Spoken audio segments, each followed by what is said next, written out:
My name's Melissa. I'm born and raised in London. I live here with my family, my husband Daniel and our daughter Margot. So the house is located in an area called Kensal Rise, and we have been living here since April of this year, but we bought it back in 2021. This is the first time I've ever renovated a property, but I used to work with a developer, so this is my first personal project.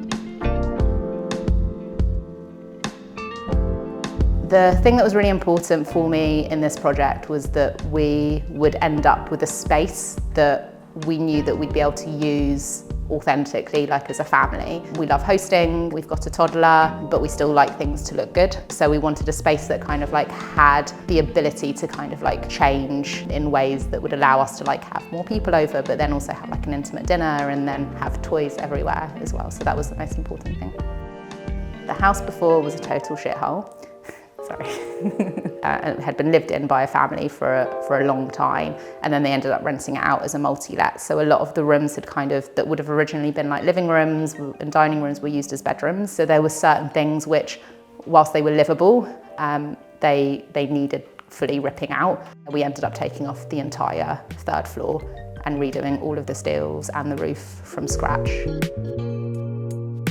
I'd say that my style as a renovator is that I am very process driven, very detail orientated. One of the things that I feel benefited me is I'm a huge planner. So I wanted to make sure that I had like a lot of the prep work done in advance and some of the decisions really nailed to start with, because some of those elements could impact how you need to do something in the first fix. But yeah, a bit of a control. Not a bit. I am a control freak. I was here almost every single day overseeing the project, even though I had a project manager. So yeah, I was in everybody's business, which probably they didn't like. We came and saw the property around May of 2021, and I was super pregnant.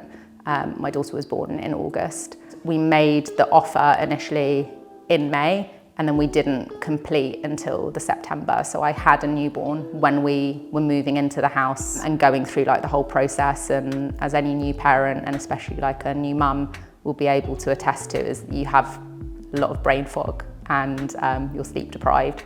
And so making like big decisions can become quite difficult. But because I had done so much prep work on everything, it really helped me in like numerous ways. That like living through a renovation was just like not an option. So that was something else we had to bake into the budget, is renting. And we were really lucky that we could stay with some family and friends at points, but we kind of became nomads. And I think we moved around like 6 times in the 10 months that it took to complete the project. We really like to host in our home, and everywhere else that we've lived before has always been too small to do that in a way that didn't give us anxiety. One of the big design choices that we made was to make sure that we still had like separate spaces. We didn't want to open up the entire ground floor, so there wouldn't be like pockets of quiet that we could access, especially as like the family grows.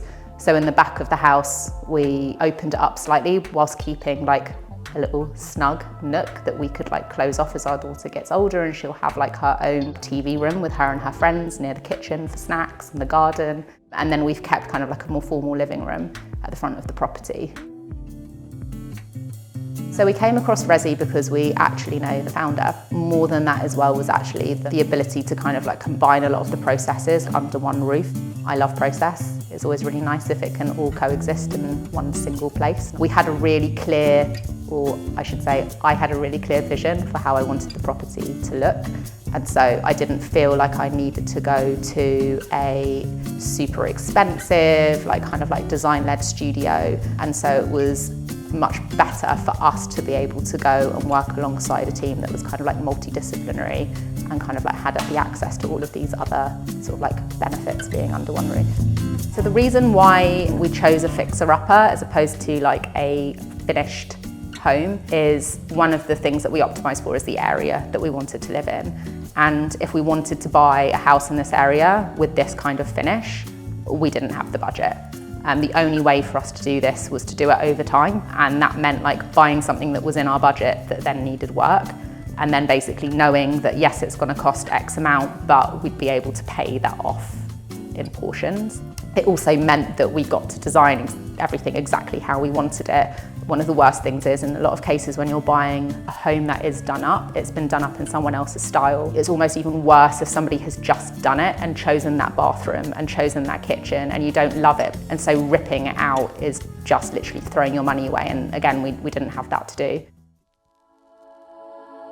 My favourite room in the house is my daughter's bedroom, which is in the loft. It's a space that always existed in the property, but it had never been utilised, and that's because the original loft extension didn't include the front gable. So that's one of the things that we took inspiration from a lot of the other properties on the road that are similar to this one, is that pretty much all of them have extended into that gable as opposed to keeping it as like loft storage space. So it gives like a very like dramatic angle of where like my daughter's bed is, and then we've kind of like accentuated that by using some really like highly patinated wallpaper. The lighting in the whole house was something that I had very little experience in prior to like doing this project.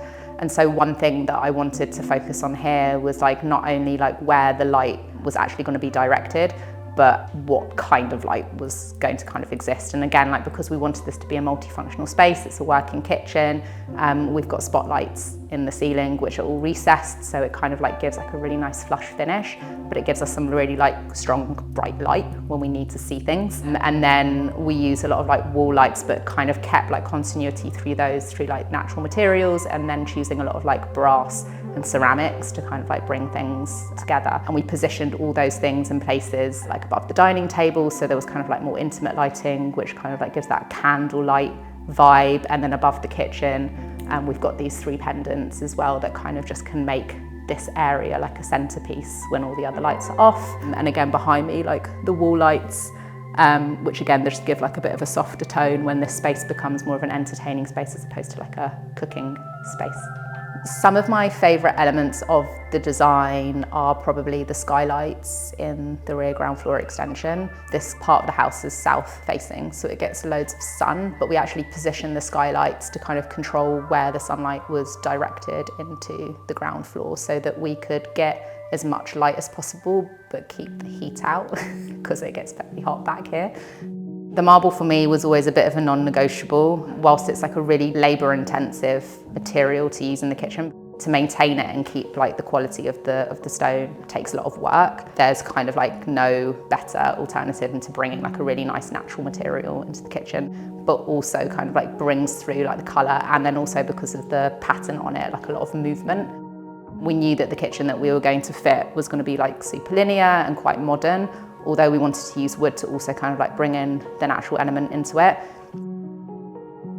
So the original budget for the property was 350,000. We were doing a full gut job, so we were replacing all wiring, plumbing, we were doing structural work, required like, I think in the end, like 6 different steels that we were using. We really wanted to focus on making sure that the foundations of the property were never going to be an issue, and ensuring that because it's a terrace property that we weren't impacting anything that was happening on either of the party walls. So all of that stuff is where like a lot of the money was literally going to sink into the ground. On top of that, like we wanted to have like certain finishes in places because it's a space that we wanted again to kind of like be able to be multifunctional. You know, we wanted to buy well and once. So the budget initially was 350,000, and then due to sort of like external factors in the cost of labour and materials increasing over the period of us doing the work, it actually ended up being more like 500. Best tips that I can give any first-time renovators is that if you are not naturally organised, hire somebody to help you project manage it and put that into your budget, like build it in, bake in as much of those kind of like support roles as you can into your overall budget, because they're super important and actually end up saving you money later on. Helps make you more efficient decisions, helps you be able to navigate like the very confusing relationship between client and contractor. So yeah, I'd say that's probably the biggest one, and the one that everyone always tells every renovator, which is in like, you know, triple your budget.